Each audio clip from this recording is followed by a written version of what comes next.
الرحمن الرحیم۔ سورۃ البروج، سورت نمبر 85۔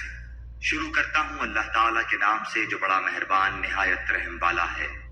والسماء ذات البروج، برجوں والے آسمان کی قسم، واليوم الموعود، وعدہ کیے ہوئے دن کی قسم،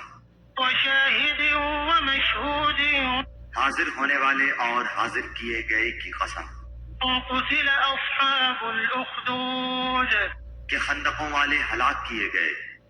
النار ذات الوقود، وہ ایک آگ تھی ایندھن والی،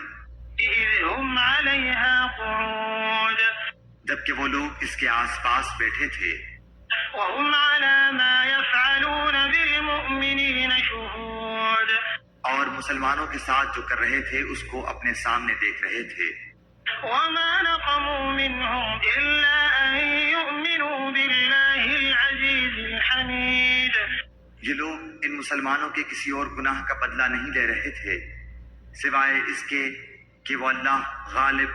لائق حمد کی ذات پر ایمان لائے تھے، الذي له ملك السماوات والأرض والله على كل شيء شهيد، جس کے لیے آسمان و زمین کا ملک ہے اور اللہ تعالیٰ کے سامنے ہے ہر چیز۔ إن الذين فتنوا المؤمنين والمؤمنات ثم لم يتوبوا فلهم عذاب جهنم ولهم عذاب الحريق، بے شک جن لوگوں نے مسلمان مردوں اور عورتوں کو ستایا پھر توبہ بھی نہ کی تو ان کے لیے جہنم کا عذاب ہے اور جلنے کا عذاب ہے۔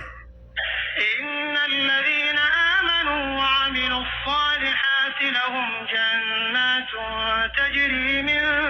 تحتها الأنهار ذلك الفوز الكبير، بے شک ایمان قبول کرنے والوں اور نیک کام کرنے والوں کے لیے وہ باغات ہیں جن کے نیچے نہریں بہہ رہی ہیں، یہی بڑی کامیابی ہے۔ إن بطش ربك لشديد، یقیناً تیرے رب کی پکڑ بڑی سخت ہے، إنه هو يبدئ ويعيد، وہی پہلی مرتبہ پیدا کرتا ہے اور وہی دوبارہ پیدا کرے گا، وهو الغفور الودود، وہ بڑا بخشش کرنے والا اور بہت محبت کرنے والا ہے، ذو العرش المجيد، عرش کا مالک عظمت والا ہے، فعال لما يريد، جو چاہے اسے کر گزرنے والا ہے۔ هل أتاك حديث الجنود، تجھے لشکروں کی خبر بھی ملی ہے، فرعون وثمود، یعنی فرعون اور سمود کی، بل الذين كفروا في تكذيب، کچھ نہیں بلکہ کافر تو جھٹلانے میں پڑے ہوئے ہیں، والله من ورائهم محيط، اور اللہ تعالیٰ بھی انہیں ہر طرف سے گھیرے ہوئے ہے، بل هو قرآن مجيد، بلکہ یہ قرآن ہی بڑی شان والا في لوح محفوظ، لوح محفوظ میں لکھا ہوا